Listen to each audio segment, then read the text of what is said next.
I'm so excited. I can't wait to get started. I've got my book finished, and I want to publish it today. Hold on. First, we have to determine if indie publishing is right for you. But I'm ready to go. I'm determined. I believe in myself and my book. Isn't that enough?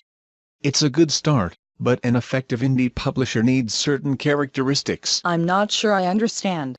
Not everyone is suited for indie publishing.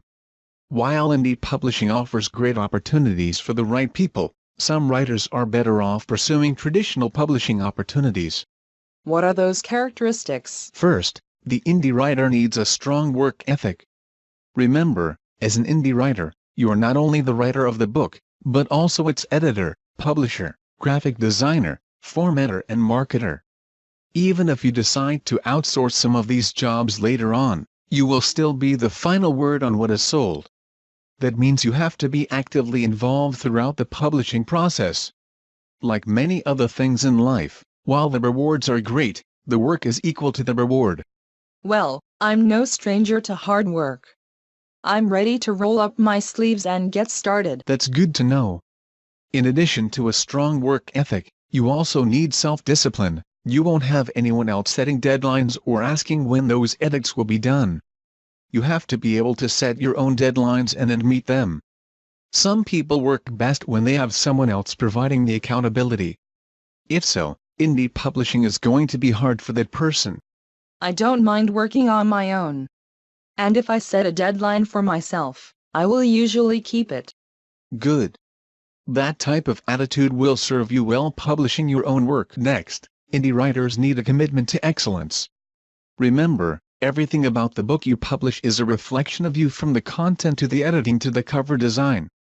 If a reader sees low-quality work, he or she won't buy any more of your books. No problem there, I'm a perfectionist. Well, that can create another problem. I don't understand. Perfectionism is a good thing, right? It can be, if it is the type of perfectionism which strives to create the best product with the resources you have and the time you have available. However, some people never publish anything because their final copy is still not perfect. As one editor said, there are two types of books: the perfect one and the published one. There will always be something you can do to make the book just a little bit better. You have to know when to stop polishing and publish. I see what you mean. And I do understand the difference. I am one of those who strives to create the best product I can, but I know at some point I have to finish and move on to the next project. Next, an indie writer has to have a healthy pride. We are not talking about vanity here. We are talking about a belief in oneself and one's work. It takes a good deal of self-confidence to say that you have written something people should buy. I can understand that. Indie authors also need healthy humility. I can understand pride, but humility? I know. Humility is not something spoken of much in the arts. But it is important. Certainly you need enough pride to think your work is good enough for people to read. However, when you are starting out, you also need to face some realities about yourself. You are not currently well known. Outside of your circle of friends and family, few people are going to be naturally motivated to buy your book simply because you wrote it. Okay, I can see that. What you are saying is that I need a healthy, but realistic ego. I'm not Nora Roberts or Mary Higgins Clark. I'm going to have to work harder than them to sell my books. Exactly. Many indie authors fail in this respect when it comes to pricing and marketing promotions. They often think because they spent so many hours writing a book, they should be compensated for that time spent. That's understandable. I want to get paid what my writing is worth. Don't we all? But your writing is worth what someone is willing to pay for it, and not a cent more. Think about it this way. If you were looking through the Kindle store for a new novel to read, would you be willing to pay $9.95 for a book by an author you never heard of? I guess not. Oh, I see. I can't price based on my own sense of value in the book. I have to price based on what someone who doesn't know me or my work would be willing to pay. That means I need a healthy humility about both myself and my work. Another quality of a successful indie author is a thick skin. What do you mean by that? Have you ever bought a book on Amazon? Sure, lots of them. Did you read any of the reviews before making a purchase? All the time. They really help me understand what the book is about and whether or not I will like it. Have you read bad reviews of books you later bought and enjoyed? Yes, I have. I didn't understand the bad reviews. Oh, I see.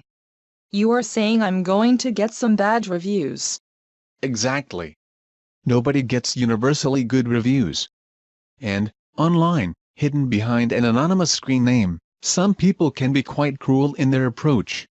You have to be able to first, learn from reasonable, balanced reviews so you can improve your writing, but you also have to be able to let negative reviews, that are nothing more than someone venting, roll off your back. You can't worry about a single bad review. Indie writers also need patience. Success in any field usually takes time. But I thought indie publishing was a quick way to publication. Compared to traditional publishing it is. However, you still have to put in time and effort getting your book ready for publication. Editing, formatting, cover design and marketing take time. Also, if you are a new writer, without an established fan base, building up an audience for your books will take time. You have to be patient and not get discouraged if you don't sell 1,000 copies the first month. I guess that makes sense. Do you like learning new things? I love learning. I take classes all the time. Read a lot of books. Watch instructional videos online. I don't believe education ends when you leave school. That's great. Indie writers need to be willing to learn. Things keep changing in the field. We will try to keep you up on the changes throughout this course and will add updates periodically. But you also have to watch tech and publishing news for some of the latest changes. That sounds exciting. It's like being a pioneer. That's exactly what it's like. Indie writers stand on the leading edge of the new publishing technology. We are changing the so-called rules of publishing. That means we have to stay current. I'm glad you are willing to learn. It looks like indie publishing is right for you. So, let's move on to the next lesson. Let's talk about editing your manuscript.